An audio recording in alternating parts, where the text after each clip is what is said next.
It looks like you're good right now. Yeah, Okay. cool. Hey there, it's David T Phung, and we're back for another DTP FSD Conversations with Each Other. And today I'm here with, Gabriel Tumlos.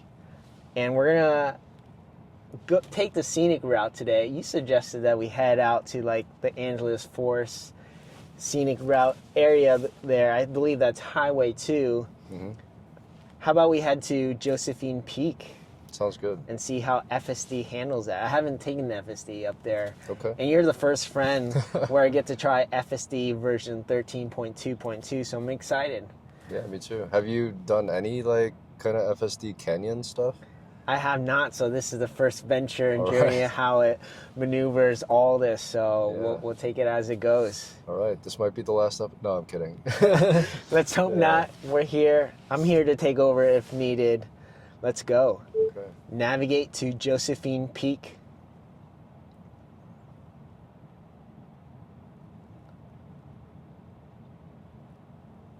Let's give it a moment to search here. Let's check out the general navigation.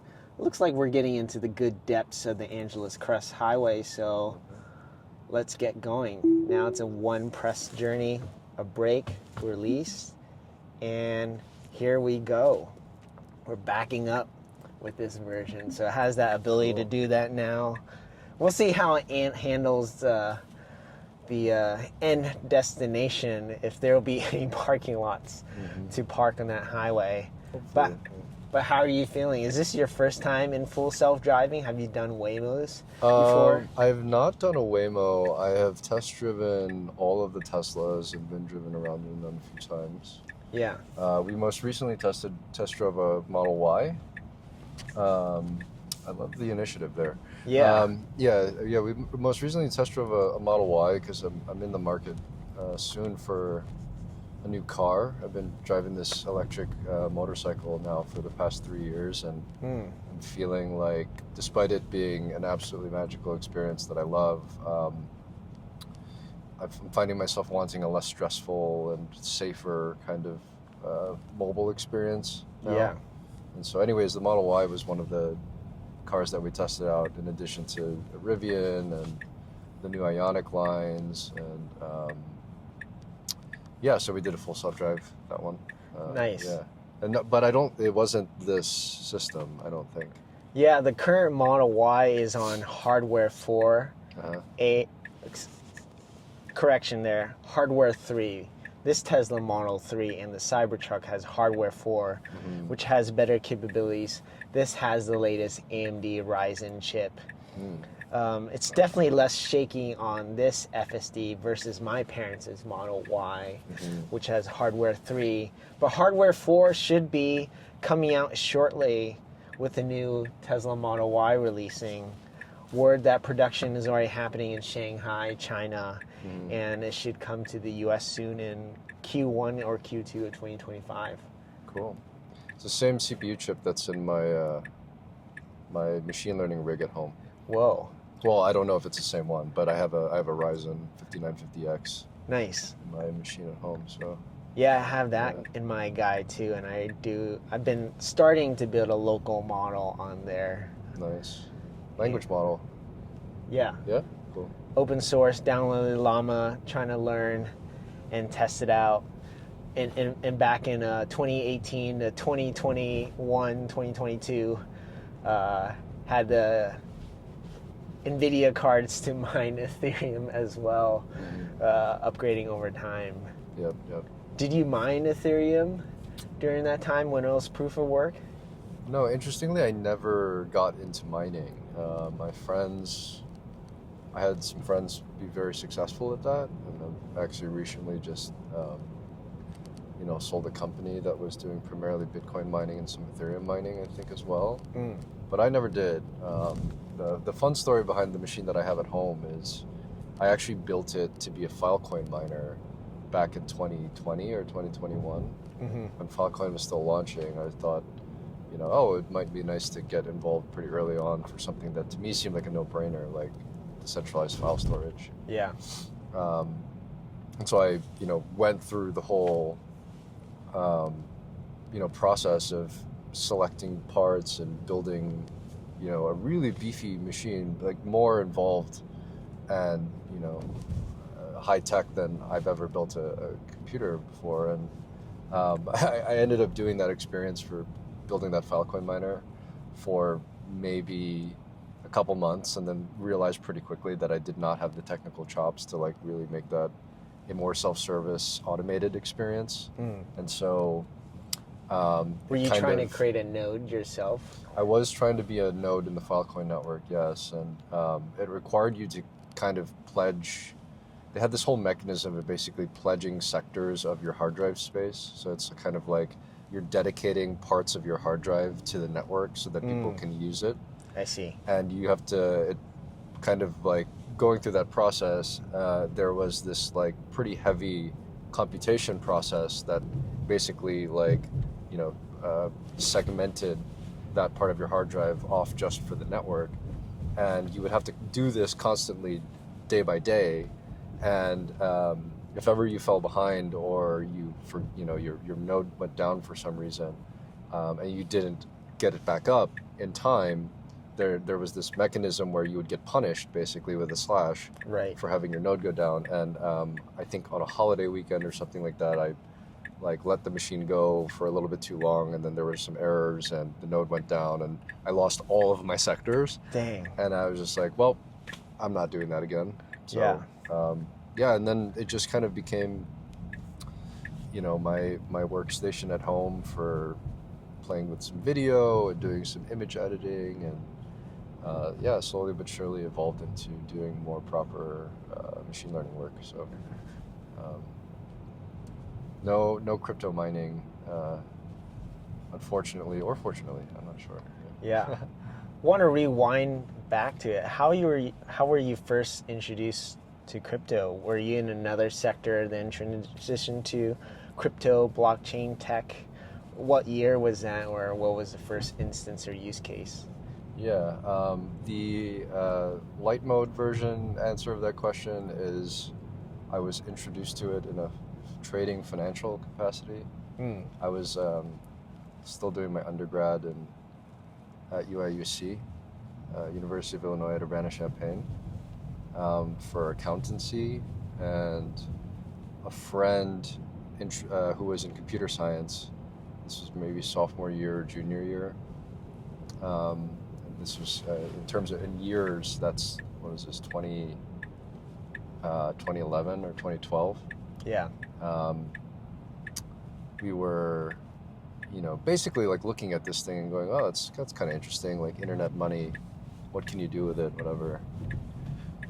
It turns out, a lot of things, but most of those things ended up being kind of somewhat dark and nefarious. And the dark mode version of the answer was, we figured out you could use it to buy pretty high quality drugs on the dark web. And that was when we were very into going to festivals and all of that. And, that was kind of our first dumb use case, I think, for crypto. Yeah. But in your eventually, college days, to say, trying and experimenting things. Yeah, that's right. This idea of some kind of sovereign money that like was outside of the traditional financial system, and that could be used purely electronically and was under no control of any specific entity, was something that became more interesting, I think, over time, more interesting than the buying of drugs with the said money.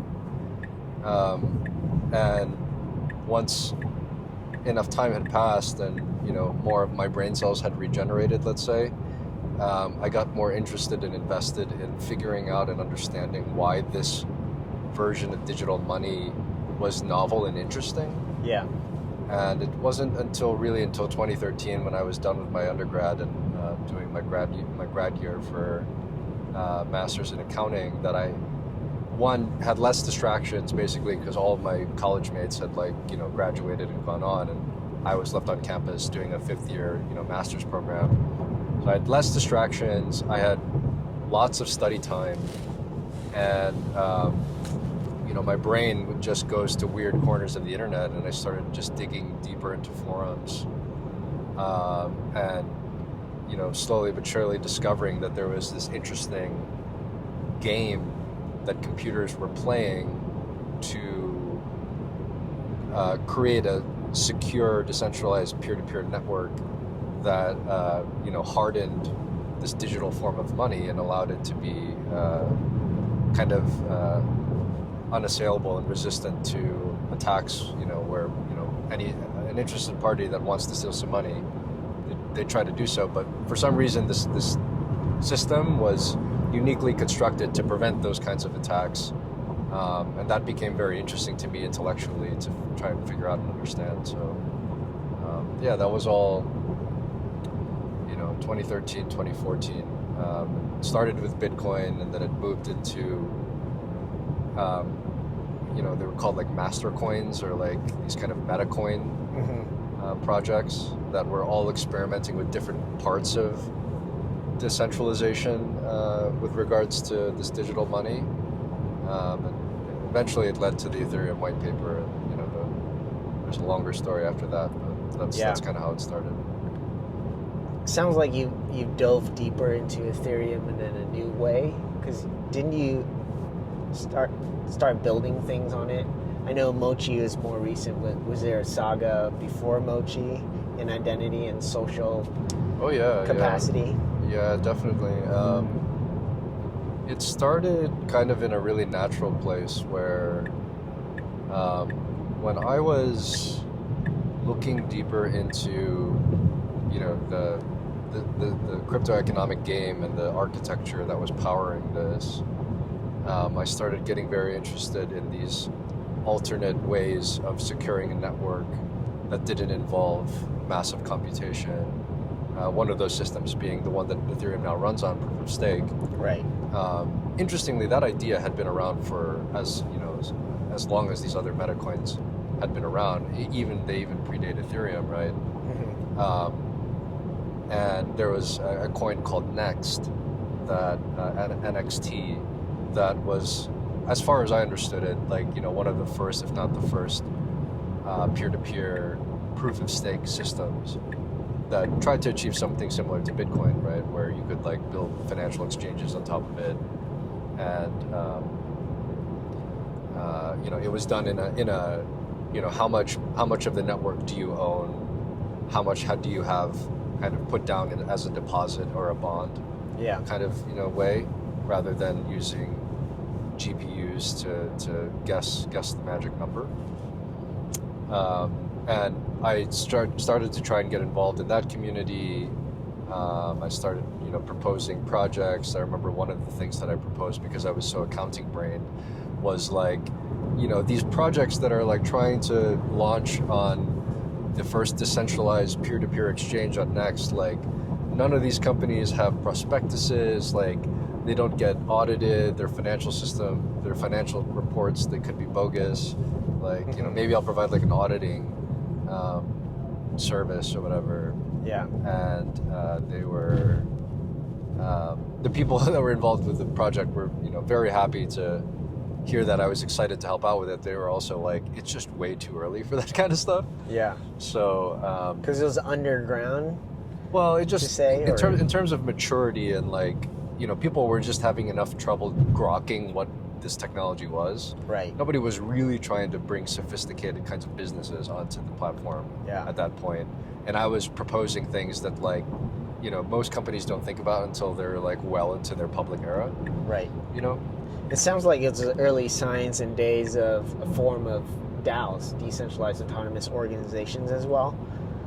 I would say that many of these organizations that were building these technologies were very DAO-like. I don't know that any of them had formal incorporation, or I think it was just computer scientists kind of people, engineers, spawning kind of interesting peer-to-peer networks and seeing what would happen.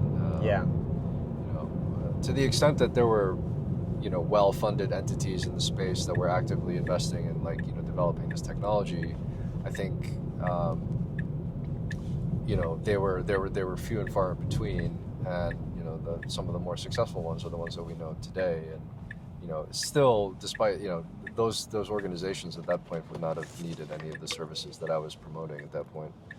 But that's kind of how I started trying to be an active member beyond just buying and selling. And then that eventually led me to doing some early accounting work, accounting related, kind of like blockchain as an third-party auditor style things, with a company that used to be more well-known. Now I'm not so much. I don't know how much well-known it is, but Consensus was pretty much the behemoth at the time. And right. There was that project. There was the Gnosis project, Uja Music, which was music, and some more culturally oriented, kind of self-directed projects that I did there. Yeah, was the interest culture and tech as well, sitting at that intersection where the technology had an application or use case for culture as well, beyond just the trading of coins or value, exchange of value? Yeah, I'll say this. I think that, me personally, I think a lot of my kind of like direct personal interests that when I'm not spending my time working on what I'm working on, the things that I like to do is like enjoy art and, enjoy music and, host parties. And at that time, I wasn't doing much of that. I'm doing much of the hosting side of it. I was more consuming it. I was going to raves and things like that. But, my social life was pretty oriented around cultural activities, mainly music and art. But in a broader sense, I feel like, part of the question is like, how intertwined are the concepts of like cryptocurrency and culture or whatever. And I think they're deeply intertwined. I think that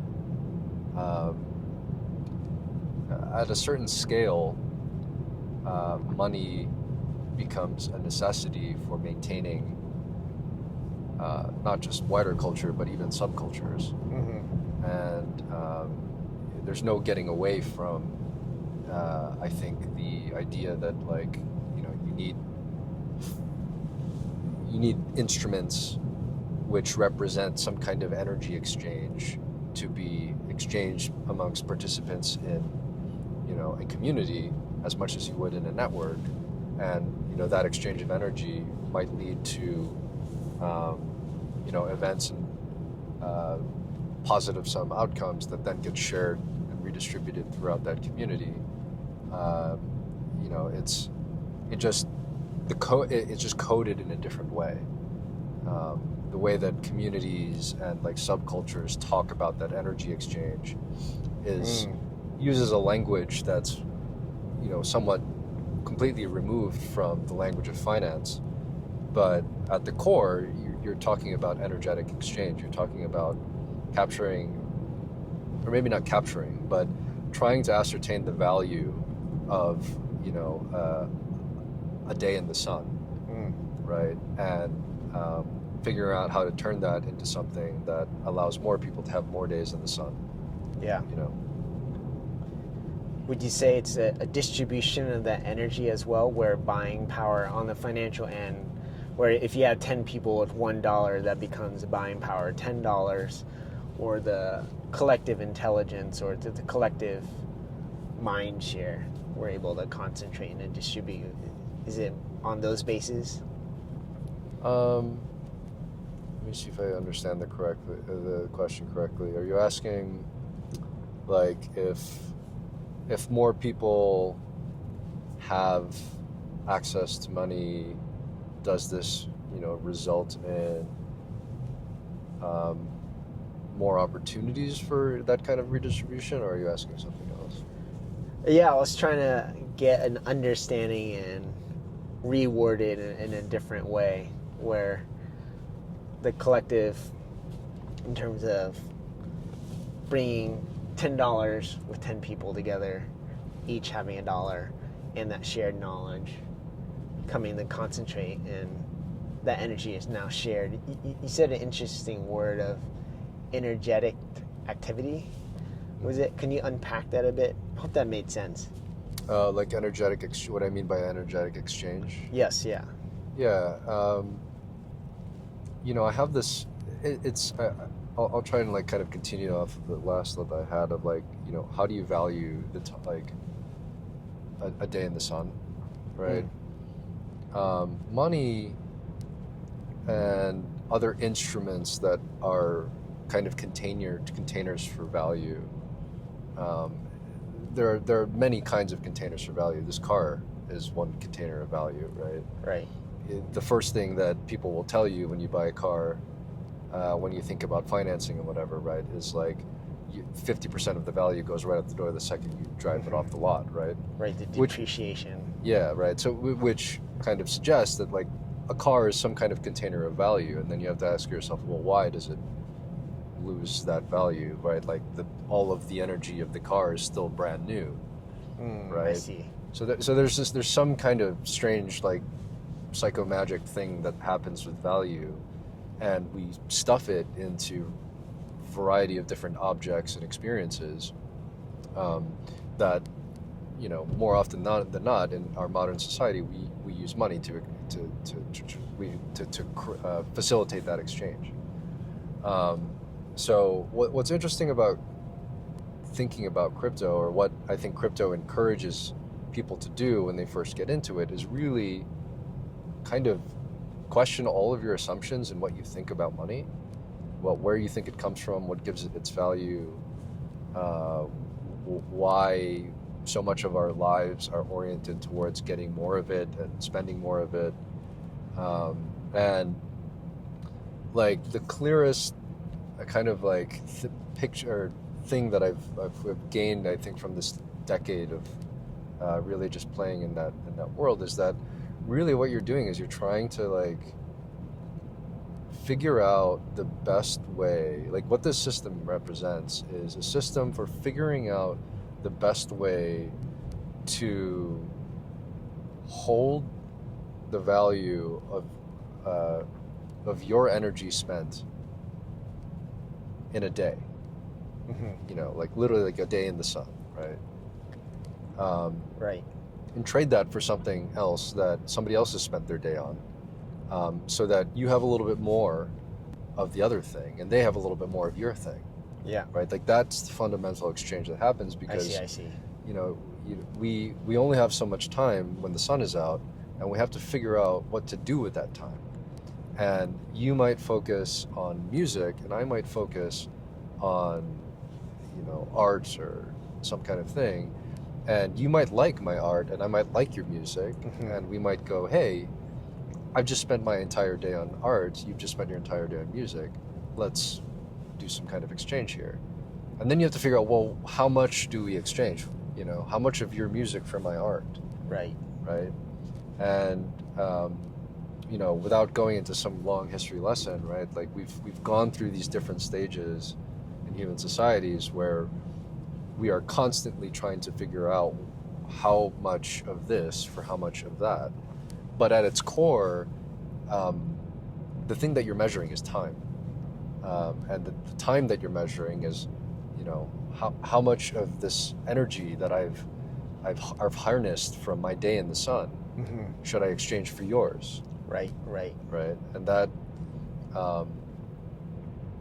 that's you only have so many days in the sun, right? Like you could literally count them. I have this fun like poster / art piece that I have from, I think it's Tim Ferriss, the Wait But Why guy. Yep. Or is that Tim Ferriss? No, Tim Urban. Tim Urban. Yeah. Tim Urban. Wrong Tim. Don't want to attribute this to the wrong Tim. Yeah. But a friend actually gave it to me because a friend gave it to him, and it was like a chart that somebody that he bought and put up in his office, and it's like square boxes basically. Right. Yeah, I've seen that. Yes. Yeah, like you only have so many days in the sun, and you need to maximize and figure out like what's the best use of my day in the sun, and what can I share it in exchange it for. And money is like this kind of virtualized, container for that very calculation, and we use it to exchange things and so on and so forth. So like to try and wind this back to your question of like, well, you know, if 10 people get into a room and they all have $1, you know, does it lead to more energetic exchange? In theory, if all of them are focusing on something interesting and maximizing their day in creating something of value, and then, you know, the art guy exchanges with, you know, the music woman exchanges with the vegetable cat exchange, you know what I mean? Right. Now everybody has a little bit more of life because some exchanges happened and energy has been converted into something of value, and those things of value have been exchanged. You know, and in theory, your life, the quality of your life should improve. Now, what you call that and what you use to refer to that is widely varying depending on how, you know, what communities you belong to, what your education is, where you learn. You know, people in finance would call that capitalism. People that, you know, are in that are more in culture space would call that how communities function. Right. You know, energetic exchange. They probably wouldn't use the same kind of formal terms, but assuming they all use money, that is what's happening underneath the hood.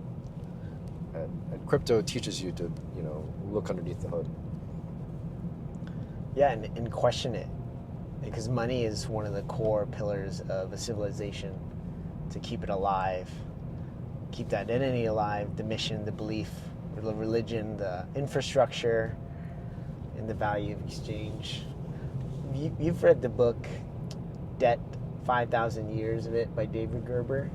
I know of it. It's a perennial on my shelf, need to read. I love Graeber's works. I think that's the one that most people reference. Yep. It's funnily enough the one that I haven't read. I've read so many of his essays. Yeah. One of my favorite thinkers, I think, of all time. Rest in peace. Yeah, I bring that up because you have, I sense that deep understanding of the evolution of it, but you also got to the root cause, or gave the example of the sun, that energy capture, and the fundamentals of it. What is your hope or belief or contribution where we can improve those systems? Or is improve the right word? Is it better? Do we need to take down some systems? Or how would we evolve it to have it more transparency, if that's a word to use? Is that even a goal? Yeah, good question. It's a big question. This view is amazing, by the way. Yeah. So far, FSD is doing a great job in this. Very smooth. Yeah, super smooth. Quite interested on more of the tighter turns as we enter deeper. Yeah, I'm loving this like Rainbow Road thing that's going on too. Yeah. Yeah, that's great. That's another added feature. I just like it to be more colorful than it's just a single blue line. Yeah, it's cool. And this drive is very relaxing. Yeah. Honestly, we should do this every week. You're getting in a flow state with it too. It gives your subconscious a flow, but you're on a roll, but keep going. Yeah, so, okay. The question, I think, was like, you know, how do we... Do we update the systems? How do you do that? Should we, you know, tear some down? Is that a goal? Yes, and I don't know all of it, maybe none of it. You know what I mean? Like, it's... it's... how do you go and change a system? Usually starting with one thing and then with a couple things, and then, you know, once you have enough clout, I guess, and leverage, you change a lot of things. Right. And it's certainly possible. It's just very difficult. And, you know, the question is who, in what positions, where, using what technologies, using what, you know, methods of storytelling, using, you know, what kinds of devices do you do that with? And I think if you would have asked me this question 10 years ago, I would have given you a different answer. I think if you ask me today, you know, which things and what things caused the biggest shifts in how we do stuff, I think it's definitely technology. It's 1000% technology. Right. And it's 1000%, being driven by very ambitious people with large visions and a hunger to go get it done, that really fundamentally shift how we live as people. And you think about this car, you think about the device that's in your pocket, you think about what's delivering most Christmas gifts by Wednesday. Yep. Right? It's these massively ambitious organizations that have taken very big, scary bets and risks,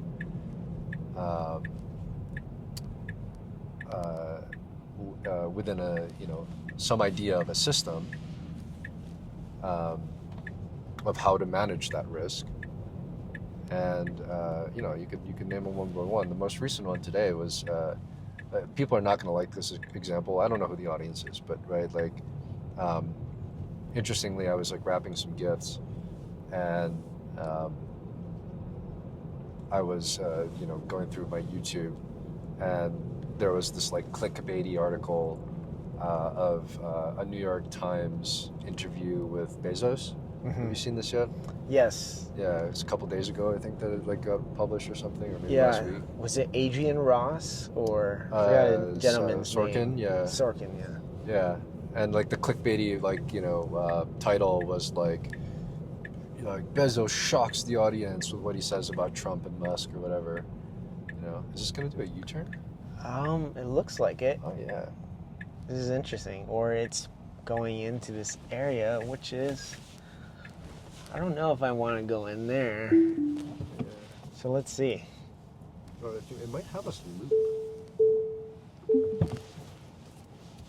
We can continue the conversation as I try to pick another destination for FSD here. Yeah, sounds good. Anyways, I don't want to go into a whole thing about Bezos, but like the tagline for that talk was like a man who unquestionably changed the way we live, right?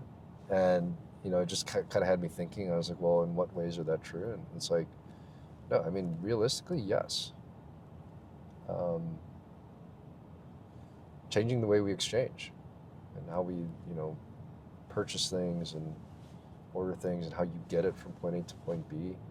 So they figured out some really incredible problems. So, back to your question, how do you change a system? You got to have a vision for a future that's different from your present existence, and stop at nothing to realize it, I guess. Yeah. Yeah. It's only a goal to the extent that you have that ambition. If you don't, then I don't know. You're forced to live in somebody else's world, I guess. And to add, I framed it in a way of update as well, because if you looked at it, the horse and buggy was a profound technology, and the bicycle too, for us to move from A to B faster. Steve Jobs has that infamous saying that the computer is the bicycle for the mind, or even the first Wells Fargo banking system. That was a new technology to store wealth in a different way, and then we got bigger banks. Then we got the Bank of America credit card system that was dropped all in Fresno. Then that eventually grew into Visa with the competing MasterCard and Amex. And now we have L2 layers of base from Coinbase trying to build new layers or update the software system. And I guess we're in the middle of the storm of it all. Yeah. Is there a piece you're trying to work on to update the system or add or contribute? Because I feel like you're really sharp on the fundamental thinking of it. Is there something that you want to contribute technology-wise? Right now, I am obsessed with image. Philosophically, technologically, like kind of all sides of what it means to be to have great image. LA is like a very image-focused place. Would you agree with that?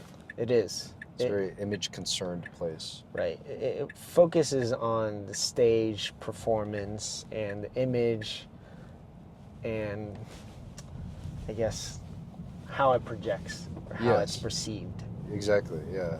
It's a very, like, one of my favorite, I think this is, he's like a commentator, former basketball player. I think Stacey King said, New York is talk, LA is show, and Chicago is work. It's just descriptions of the cities, you know, and like it's certainly true for Chicago, and I lived in New York long enough to, you know, semi-believe that New York's work is fundamentally talk, and LA's work, seemingly after being here 5 years now, is very, you know, much concerned with show and image, right? So anyways, what do I mean by that in terms of your question? Like, what do I want to contribute? A lot of my time right now has taken me into something that I very much enjoyed when I was a child, which was drawing and like creating images, basically. You know, like copy pictures, basically. Yeah. I was never really good at like drawing something out of my brain. I really enjoyed looking at pictures of anime and trying to draw the anime pictures. I was very into like Dragon Ball Z, so I would like draw Goku over and over and over again. Yeah, that hairdo. The hairdo is iconic, right? The 3 spikes and whatever. Yeah. So, so what is it now in my 30s? I've gone deep down the rabbit hole of image generation with AI diffusion models.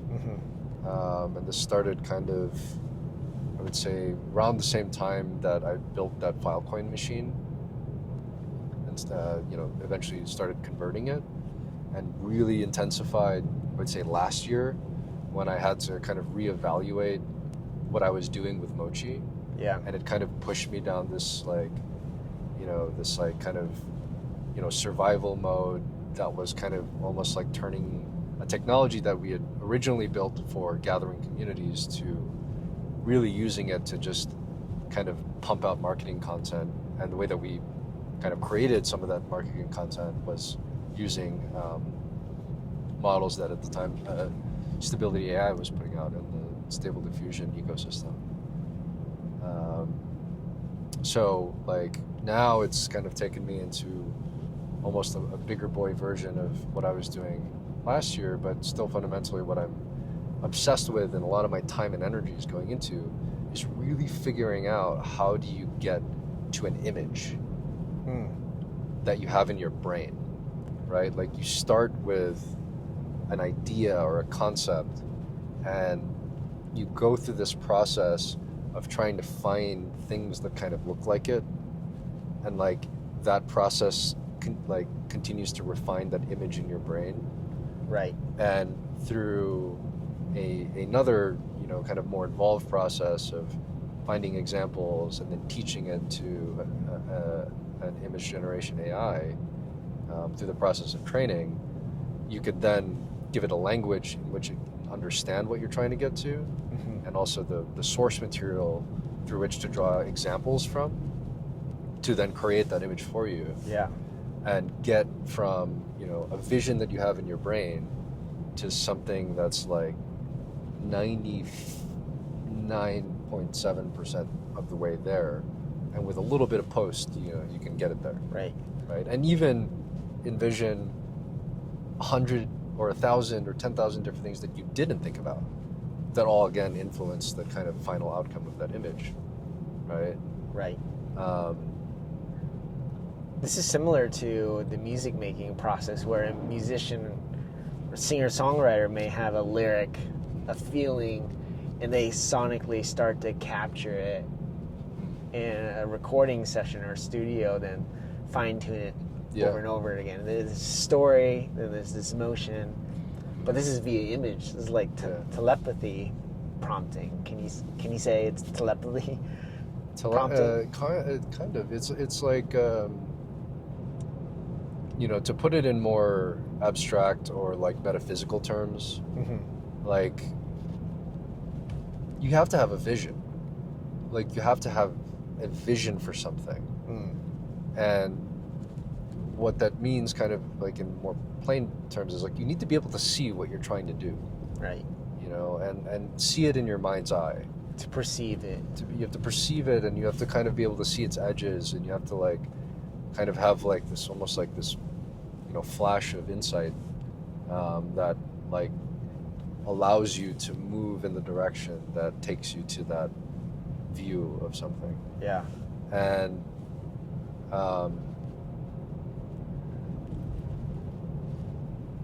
that is something that I think some people excel at. It's something that I want to master, and it's definitely a gift because I know that some people can't do it. They literally can't. They don't have the ability. There's people that suffer aphantasia, for example, right? Which is where they can't see an image or imagine in their mind, right? Exactly. Yeah. I've encountered some friends who have that. Yeah. It's interestingly I don't want to make up falsehoods or anything, but I'm pretty sure I read this somewhere or he said it himself, and if not, then disregard this. But I'm pretty sure the founder of Stability AI has aphantasia, and which is interesting because like I ended up working on this image generation model. Yeah. Could be lore too. I have no idea, but I think I saw that on the internet somewhere. But put it down in the comments, confirm it or not. Somebody confirm this. Yeah. I don't know. I'm interested now. I need to dive into this. Yeah. But why, right? Like, why get into like if I don't know if Bezos is like doing two-day shipping and like going out into space, and Musk is building electric cars and also going into space, and Sam and the Anthropic guys and Chad, whatever, they're all like building language models, whatever. Like, why get obsessed with image? Like, why have that be the thing? I think because for me, I believe this, and I think it's also scientifically true, that like we are very visual creatures. Yeah. We're extremely visually oriented. This car wouldn't function without vision systems. Right. Right. We navigate the world through image, and again, like LA is like one of these places where it's so image conscious, right, and image focused, and a lot of it is like a lot of the idea about our country and the American way of life comes from the images produced by Hollywood and like the city of Los Angeles. Yeah. It all comes from here. Like your ideas about what an ideal American life is, what kind of family is a good family, where that family lives, right? Like the kind of cars they drive, the kind of products they use. Right. All of that is produced here, and it all starts with an image, right? Yeah. It starts with a vision for something, some idea of a life or a person. And if you can harness that power to create the image, it can move and change people's directions or ideas about culture, about how we ought to live. And in some ways, I'm still just doodling. Yeah, I'm trying to sort through my mind's filing cabinet right now of what the root word of image is. Do you remember or recall it? It's either a reflection, mirror. I'm sure it's a Greek or Latin word. But even from a biblical standpoint or mythology, humans were made in the image of God or gods, and that it is a reflection of something somewhere, somehow, whether it's an energy in the universe that we haven't discovered, aliens, UFOs, or this other spiritual layer that we really don't know, but we encounter with certain portals. what's the type of image you're trying to create or embody? Because it sounds like your mission is well onto the notions. Correct me if I'm wrong. You're trying to activate the genes or ability of someone to be like Michelangelo or Da Vinci, Renoir, or Picasso, to say, to have that ability to create. I'm a big believer we have a lot of dormant genes that we don't activate because we don't work on that skill, and we can gain the capabilities over time. Is that your mission, to activate someone's inner Picasso or ability to imagine or see the next starry night?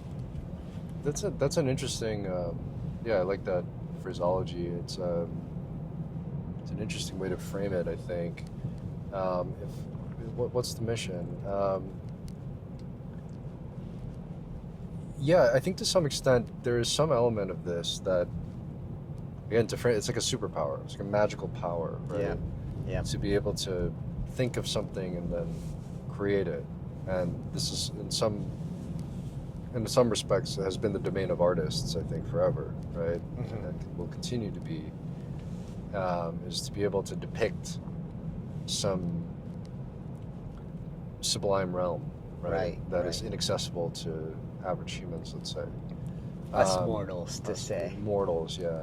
It's, it could be that, like, something about that is innate, and genius is, like, just some kind of genetic mutation that happens one in a million or something like that. Could also be that, some luck of the draw, somebody was born into some situation that had, was well kind of like resourced and like had more time to like, just go deeper and build skills that allowed you to depict these things better, right? And maybe there would be more Picassos or more, Leonardos if more people were granted the time. Yeah. Or the tutelage or whatever. So there's something empowering, I think, about creating and like disseminating and allowing more of the mortal, us mortals or whatever, to use these technologies. And I think what it allows you to do, if you're not the type that, can draw very easily or whatever, is it like moves creativity up a layer, from the layer of manually composing and very finely detailed sketching and shading and all that kind of stuff, to the layer of scene depiction, scene construction, scene composition, and maybe allows you to tell a more complete and rich story. Maybe your talent really is storytelling, and it allows you to create images now at that level, rather than at a lower level, which is just as valid form of creativity. It's no less difficult. If anything, it's more difficult. To get the fine-tuned precision of somebody that has a vision that is distinct from, what is kind of commonplace. Yeah. And I think that if there is some kind of mission, it's that there are still higher, more sublime realms that we have not imagined, that have been yet to be seen. Right. That might elevate our idea of what a good life might be. What an ideal kind of life might be. And perhaps we've not dreamt of a greater kind of heaven or paradise yet, and perhaps these things might allow us to do that. That has my mind going in a couple directions, but I'm trying to hone it in here, the best of my ability here. I could go easily in a couple tangents with this question here, but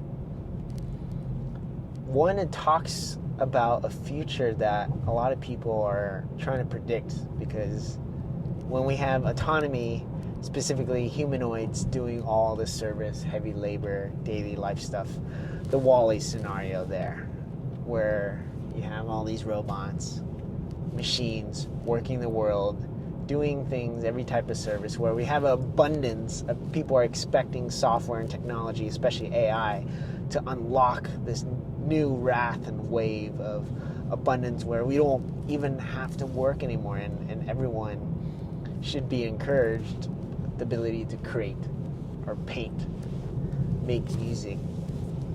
Then there's the track of image. Why do we obsess over it so much? I guess that's a fundamental human question of why we like it and why we like music that we're on this journey to explore. But is that something you think about? Trying to empower, create the tools, and prepare us for that day if that comes, where we have nothing else left to do in terms of work but spend our free time, or is space just an unknown galaxy where we'll find work somewhere else?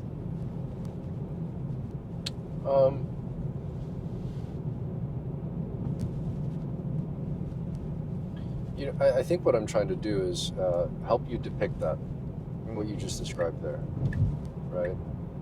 Like, what does a world like the one you just described look like fundamentally? You know what I mean? Yeah. Like, how do you envision that future looking, like, physically? Like, what does the architecture of that world look like? Yeah. What kind of furniture do people sit on? How do they dress?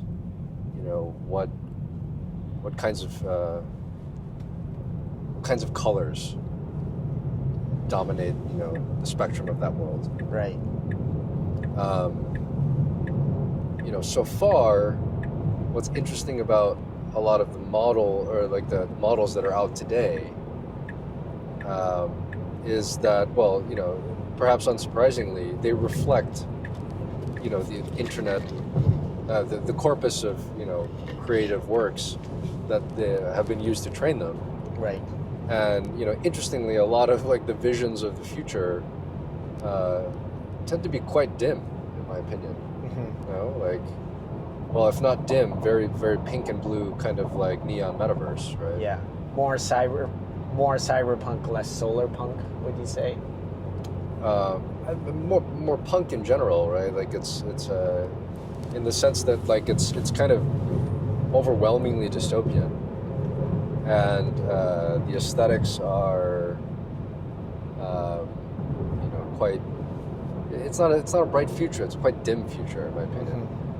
Now, solar punk is like some kind of, you know, reactionary kind of like response to punk in general, I would say. Yep.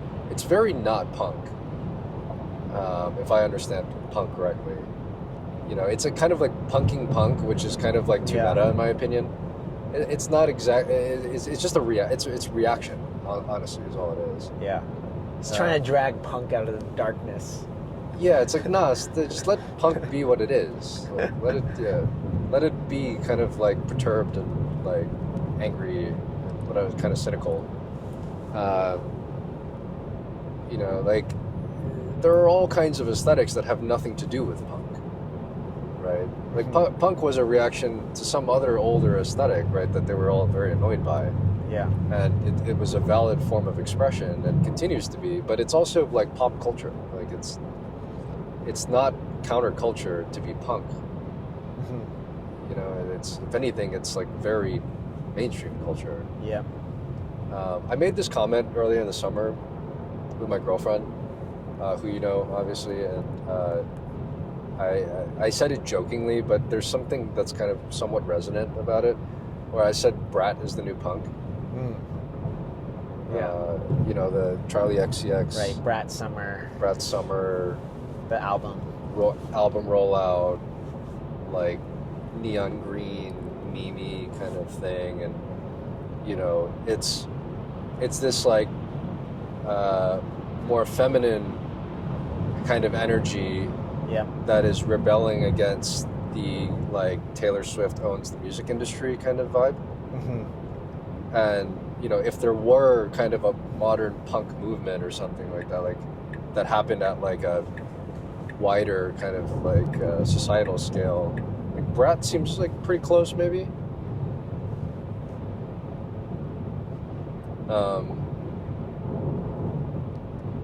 But anyways, back to the original question, or maybe to tie that perspective into like what the original question. To clarify, was Brat more something that's better punk, or you're just categorizing it as the punk? Not better punk. It's just like if you look at it, it has the same, not the same. Like it has the same ethic as punk. It's a different aesthetic, right? But it has the same ethic. And what I mean by the same ethic is that, like, again, to use Taylor Swift as like the diametric opposite to Brat, right? It's like Taylor Swift is an image of what a woman should be, right? Like she's a pop star, and she makes music, and she, does a lot of things creatively. And I don't really have much against Taylor Swift. Like it's just not it's not for me. Yeah. It's really what it boils down to. But it is for a lot of people what the ideal kind of woman should be. Right? Like she portrays an archetype of some kind of womanhood in our society. And it is, again, this is not a critique, this is an observation of what the form is, right? It is a young, thin, slim woman that, sings predominantly about heartbreak and all that normal shit. Right, her motif is heartbreak, this continuous cycle. Yeah, she's a certain kind of like archetypal beauty that is, and beauty standards that are very Western, right? And that is elevated to the status of pop stardom, partly by the machine and partly by there's a market for it. Like I don't care, but like it is one version of an idea of a woman and what a woman should be and ought to be. Right. If you look back, again, I'm not like a scholar of like punk history or whatever, but I have to think that when the punk movement emerged, right, if you look at the aesthetics of punk, it was this, I think, active rebellion against, probably this like, very waspy, idea of what it meant to be a good, functioning American. Right. Like punk. The haircuts, the clothing. Exactly, right? It's like, good church boy, whatever. Opposite suits, no corporate suits. Yeah, punk is the exact opposite of that. It's just like, nah, like, this is a valid form of being and expression. This is how I want to dress and look. Deal with it, And like the attitude is very like rude and brash and whatever. Brat's the same thing, right? Like if you look at what Charlie XCX represents and promotes, it's like various forms of female bodies, queerness, like, kind of like a rad approach to making music and doing campaigns. Like, her music is very, it's very of the subculture, right? She grew up in like, she talks a lot about,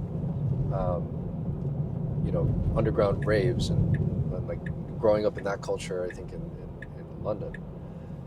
Like it's very, not the establishment. And so the aesthetics, again, are a bit different. They're a bit more feminized, but it's more promoting of there are many different ways to live and be and look, and you can have many different kinds of images in this world and still be a valuable contributing member to our society. Right. And you can feel okay and good about doing that. And so, to bring this back to image and what we're trying to do, I guess, with Daisy and stuff, right? It's like these tools allow us more range in thinking about futures that might include different kinds of people and different kinds of aesthetics and architectures and what have you.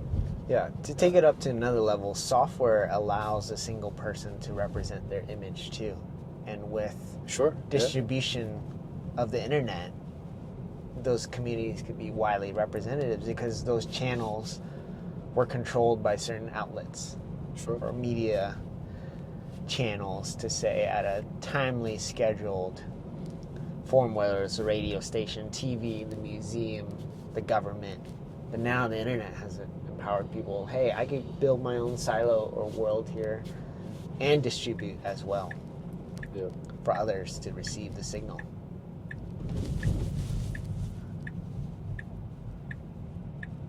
What's Going on the 110, huh? yeah? This thing is amazing. It's been smooth so far with no interventions there. Mine is trying to take us off-roading. I think it's been pretty. Yeah. But I think it was just having us do a turnaround at that point. But Yeah, we actually got the destination of Josephine Peak. I saw the area down there to park in general to see out that peak, but I didn't want to go in there, and I wanted to keep the flow of the conversation. There was something about motion yeah. that kept you in a flow, and you're unlocking a couple things that was interesting. Is there a sense of you wanting to create your own culture or community or kingdom or nation state, ideal image that represents I think something? for sure. Yeah, like if I had this conversation with some friends last night that I hadn't seen in a while, and they're also crypto friends, so they'll often entertain my wacky, weird ideas. Yeah. I'm enjoying it right now. What I was saying last night was, so we were having a discussion about like very ambitious like physical projects, like meaning like infrastructure, buildings, you know, and you know, there are ideas popping out everywhere of like, how do you reclaim urban space and repurpose it and reuse it for, you know, the betterment of your community and society. Yeah. And there are some friends that are trying to do really ambitious projects. We're taking over like old grain silos and factories in Portugal and turn them into cultural institutions. And you know, these are kind of, they're such big projects that like they're almost beyond the realm of like, you know, venture capital. And like to tie this again back to something today, like, you know, Bezos is like, you know, Blue Origin project, right? Like anything to do with space is like so ridiculously ambitious and like a big unknown that like it's like somewhere beyond this realm of like normal venture capitalists can participate at that scale. But it is in the realm or wheelhouse of like bored billionaires, right? So like Bezos can go invest in space because like he's bored and wants to, and doesn't need to make a return, maybe for centuries. Yeah. Right. Well, it's a return for his dream, his Right. childhood aspirations. Right, exactly. So it's like a, you know, it's like there are these projects where like if money were if you didn't have to return and money wasn't an object or whatever, what would you go and do? What's your grand world building project? You know, another billionaire in Japan decided that like these beautiful islands off the coast of, you know, near Okayama, like ought to be turned into art islands, right? Right. And he did that, and like now people go to those islands regularly, and they have this beautiful festival that happens every 3 years. That was his billionaire art project. There was another one that happened, I think, in Russia. Some oligarch decided to like buy a bunch of like post-war industrial complexes, and like over the course of 10 years, invited intellectuals, philosopher, you know, types, scientists, religious people, religious figures to all have conversations and almost play act. Like they filmed proper like 4-hour, 5-hour episodes of like a series. It was called DAO. Okay. DAU. You know, and then like eventually like released it many years after they did it. And many famous artists from like, I think like Brian Eno to like, I think Abramovich and like, you know, like these figures, right? Like participated in this. That was that guy's billionaire art project, right? With industrial space. And if I had one, it would definitely be building decentralized, autonomous, hyper spa religions. Yeah. Hyper spa religions. In I remember your spa malls. days. Yeah. In malls. In decaying malls. Yes. Are we going to Via's? Yeah, I put this location Let's go. here, so I thought it would be ideal. It was another good 30-minute stretch, so Yeah. I don't know if the car will park itself. Will it park itself here? Sure, we got this open space right in front of us, but it's making things a bit difficult. But there's Yeah. also a lot more spots here. Let's see if it decides to park next to the Rivian, or what is it doing? Looks like it's deciding to stop here. Okay. I'll just park here manually then. That's okay. It did 98% of the job. Yeah. Reserve the 2% for you. But on that note, spas. Spas. I know I haven't attended a spa day. You've done various pop-ups, but what would the programming be in those spas? Art, music, a place to hang, incubator, discussions. I think a sacred space for getting clean and still and centered and erasing the vestiges of an ordered and structured society for a moment. A chance to stash your smartphone and, Prada bag into a nice locker, perhaps a token gated locker. Yeah. And just get back in touch with your body and physicality. It's interesting you bring that up. Get clean in a ritual, community ritual that we've done since the beginning of time, since we've started gathering. Yep. And then put on some kind of uniform that blurs class distinctions. A place to just get back in touch with community and de-stress and take things out rather than putting things in. In a generative environment rather than being fed by timelines, to say. Yeah, actually be fed by nutritious food, possibly Korean, possibly Filipino, maybe Iranian. I don't know. Let's go buy Wii Spa. Or Via's Tacos. Yeah. It could be that. Something nutritious and wholesome, and a place for quiet time and whatever you consider worship. Right? Like maybe you meditate, maybe you pray, maybe you you prostrate yourself, maybe you sing. Yeah. As long as it's not bothering other people, I think maybe keep your deal flow out of out of the sauna or something, or at least keep it to a quiet minimum. Yeah. What better church to be a part of? I don't know.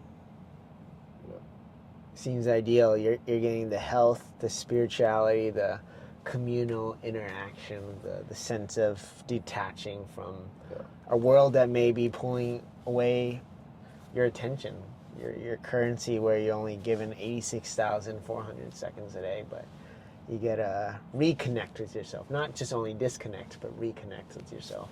Yeah, and then those around you in a very clean environment. That would be wonderful. Have you read Marshall McLuhan's book, The Global Village, where he talks about visual space versus acoustic space? No, I haven't.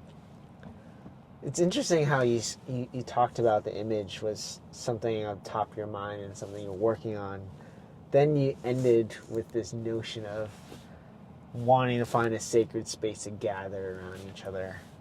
Very similar to how our ancestors did, whether it was in Asia, Africa, or the Middle East, the early humans of civilization. Having experienced drum circles in Africa, acoustic space is that notion where you sit in the form of a circle on a plane that's democratic, where everyone's level, like a dinner table, to say. And acoustic space is about that sharing, that transference of energy directly together. Versus visual space, which is more Western society, which was depicted and pushed by the Greeks, Romans, and the Renaissance, was to create that visual perspective. And that's why we get this blob of glass. We're driven by this visual medium to communicate with each other. So it's interesting how you're working on an image project or mission, and there's a sense of wanting to bring us together acoustically. And I really believe great ideas have sex, and it creates a third. And I feel like you're gonna find the third that comes out of the visual and acoustic space, the image and the communal. Oh, I left out the fact. Oh, yes, that's a good point. I left out that there will be klipschorns in this. What? There will be klipschorns in this spa temple or something. What's clip? Yeah, there will be. Oh, so there will be a mix of analog and digital audio, high fidelity audiophile level speakers. Right. You know, ideally this temple has like, you know, smooth corners or like, you know, 90-degree corners where you can tuck a vintage Klipschorn speaker into. Yeah. But connected ideally through Bluetooth, because I'm just kind of done with records, and records won't do well in steamy places. Well, it'll warp the the vinyl itself. Yeah, as much as I love that kind of physical experience, it's a bit, you know, digital music is quite good now. Actually, my friend is working on this solution, Tim Anderson. I don't know if you know him. Good neighbor, green vinyl. They're working on vinyl that's PET plastic, so that could be an alternative. Are they 3D printing it, or? It's injection molded, similar to the CD process. Oh. Not losing the high fidelity of it. Would love to get you in touch if you're interested. Oh, that's very cool. Yeah. Yeah. Yeah, I every other day I'm just like, yeah, I'm selling my record collection, and then I'm like, no, I'm not. I mean, it hasn't been sold, but it's like I want to. Yeah. But I'm like, should I? I don't know. But there are certain gems you want to keep, though. Totally. Yeah. There's some stuff sentimental that you just can't let go of. And, Yeah. Yeah, I have quite a few of those. We've started kind of going through it a little bit, and I need to get that project back on wheels. But Yeah. Yeah, you know, it's acoustics are very important parts of temples, right? Like you go in, it's great. Like you know, you have reverberation. The choir sounds really nice. Yeah. But it's just very important symbolically that the first one, they don't all have to be, but the first one is in a mall. At least if it's going to be in America, it must be a mall. Yeah. There's no other. It's the perfect physical institution for this new thing to be born. There's nothing better. Yeah. I think. Well, I used to work at an architecture firm. The firm was Gruen Associates. The founder is Victor Gruen. He's the father of shopping malls. Interesting. And he had this notion, and I was digging through the archives and stacks, and he said malls, his ideal malls were cities, places to gather within the urban sprawl of suburbia. It was the communal, he didn't use the word temple, but it was this place to congregate on the weekends or after work, because it was the only public park, public square, the promenade, to say, in the midst of everyone having their own single backyard. But this was the concentrated place for human exchange, interaction, and That's right. transit. If I'm not mistaken, on his deathbed, he said that the mall was the worst idea he ever had. Is that right? That is true. Uh-huh. Because it became this conglomerate with capitalism and so many billboards within the city of malls and advertisement and flashiness. The gaudiness came into it, and it lost its communal aspect of bringing people together. So South Coast Plaza was one of his malls that he worked on, and various others throughout the United States, specifically Minnesota too. Yeah, very interesting. Yeah. We went through a very intense phase of building in America that was driven a lot by shopping malls. Interestingly, the largest mall in the nation is in New Jersey, and it's called the American Dream. Yep. Like that's how intertwined the idea of American life is with the shopping mall. Yeah. You know, it literally is the temple. Like it is that space where that was meant to kind of become that communal meeting point that formerly we used to do in cathedrals or something, or Yeah. in mosques, which still happens today. But like, the shopping mall is some kind of like very pure instantiation of like the capitalist religion. Mm-hmm. And what would be better than to like, pump its decaying body with like the lifeblood of a spa. Yeah. Yeah. Fun fact, in a former life when I was practicing architecture, I did work on some stores that lived in that mall. Did you really? Yeah, some luxury retail malls. Yeah. For LVMH and Balenciaga. So it was interesting to navigate that mall and what it's become. Yeah. Have you been to the Hawthorne Mall? Have we talked about the Hawthorne Mall? No, we have not. No. So the Hawthorne Mall is in Hawthorne, which is like right next to Culver City. Right. And it's I describe it as the most famous mall that everybody's been to but nobody's heard of. Mm-hmm. Because they've filmed so many famous things in that mall. So if you've seen Fast and the Furious Tokyo Drift, right, that was in that mall. You've seen Rush Hour, they filmed that in that mall. If you've seen, what's the, anyways, like K-pop bands have like filmed videos in that. Beyonce filmed a video called Superpowers or Superhuman, Frank Ocean. Like that video was in that mall. Mm-hmm. Anyways, like tons of films have gone and shot in that mall, and it's just decaying in Hawthorne. It's 1.2 million square feet of open retail space that is just taking up space in one of the largest cities in America with a very large unsheltered population, right? And it's like, how in good conscience can we keep these things up, and complain about homelessness at the same time? Yeah. Well, there are case studies and precedents where this one mall on Rhode Island, they did convert a couple strips to residential. That's right. Was rooms. it successful? It looked successful. Yeah, I was watching some CNBC videos that were recapping and had interviews with some residents as well. Actually, I need to take you to Rodeo Drive.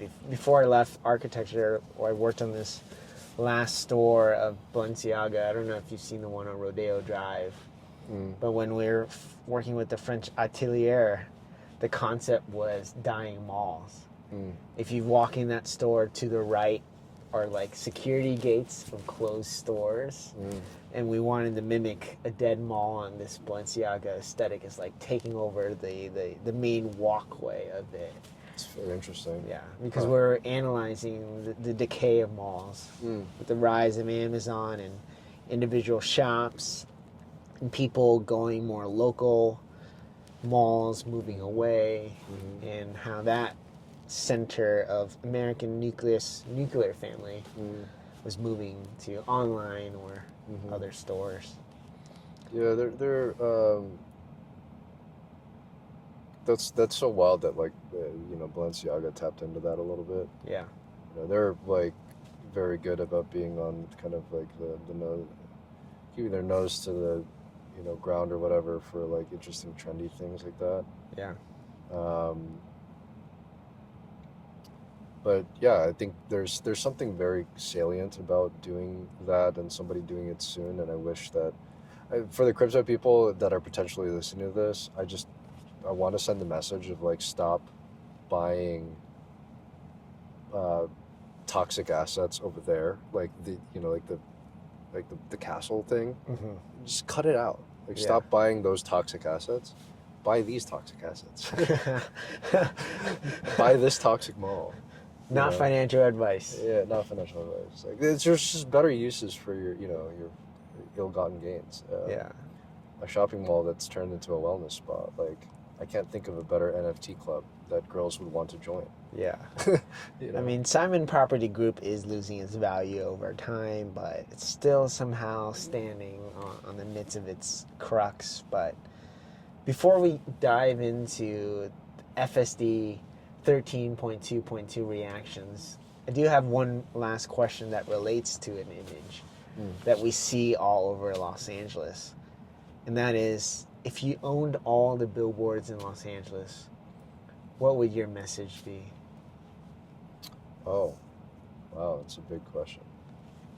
Imagine driving through Los Angeles with its Sunset Boulevard, Wilshire on the freeway, all the billboards in Los Angeles. Yeah. Gabriel owns all of them. What would your message be? I got it. 3 words. Stop wasting time. Stop wasting time. Yeah. 3 simple words.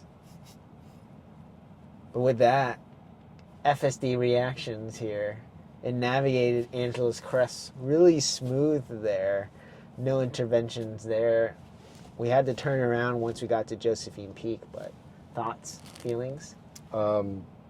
Continue to be blown away by how good this technology is. It's honestly, it's great. It's amazing. Like I'm like, I don't have anything bad to say about it. It's just really flawless, to be honest. And it's like night and day compared to some other highway drive assist, systems. Yeah. With other cars.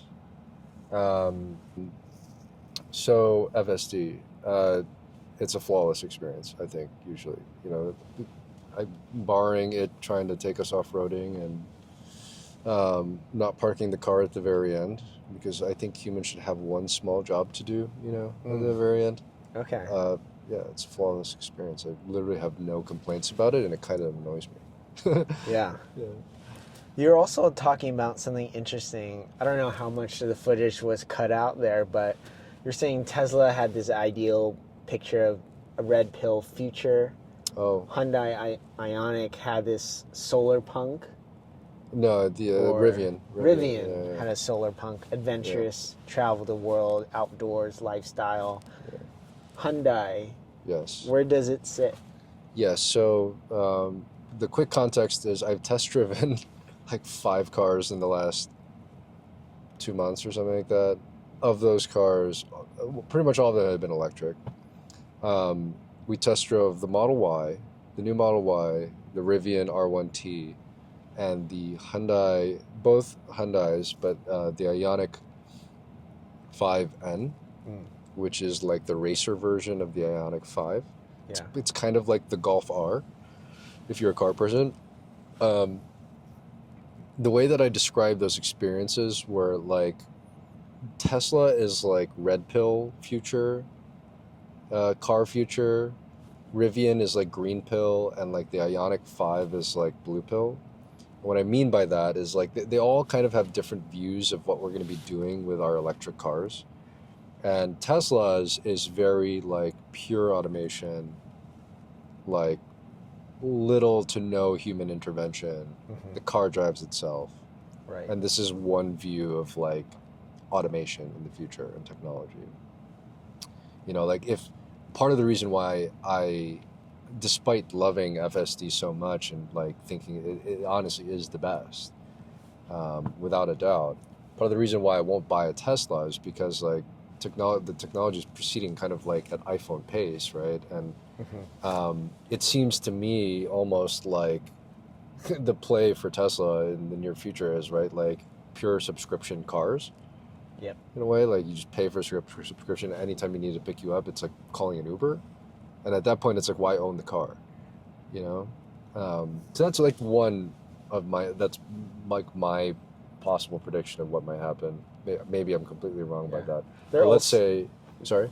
To add, they're also owning the vertical and horizontal stack of hardware and software as well. Yeah. Which is the iPhone playbook. Makes sense, and it makes sense as like a new company that's kind of just focusing on this.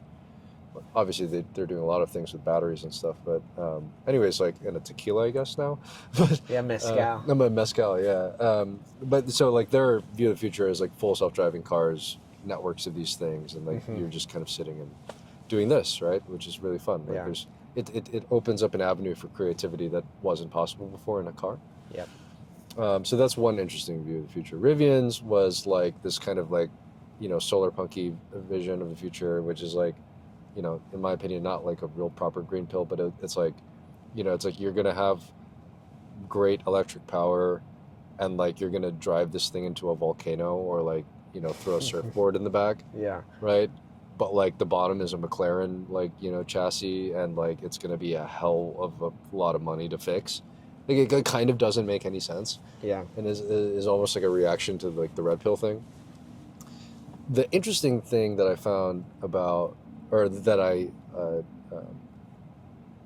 found about the Ionic 5N, which, you know, beyond being just like this performance, like, you know, crazy performance horse, or vehicle in terms of horsepower, is like it's taken this approach of like electric cars of like, no, we're gonna simulate the old car, the old way. So I equate it to like the blue pill approach, which is like, you know, it's a steak. You know it's not a real steak. You know it's just like all virtual, but you don't care because you're like, you know, that guy, you like the taste of steak. Yeah, yeah. And so they've completely simulated manual. So like shifting, everybody knows, like, I think if you've had like a more you know, modern car, like, you know, like the paddle shifting thing. Right, right. But what's missing out of that experience, right, is like the lurching, the revving, the burbles, and all that kind of Little stuff. jolts to say. The jolts and like the tactile feedback of driving a manual car and feeling like there are like, you know, the components moving and shifting, mechanical components, and they've like simulated that completely, and Yeah. it's like believable. It's like a skeuomorphic version of it. It's, yeah, and it's fun, it's entertaining, and like you almost get two cars in one, right? And so it's a very novel and interesting approach to the electric question of like, you know, how will we be driving electric cars in the future? Maybe it will be that driving is just a track thing.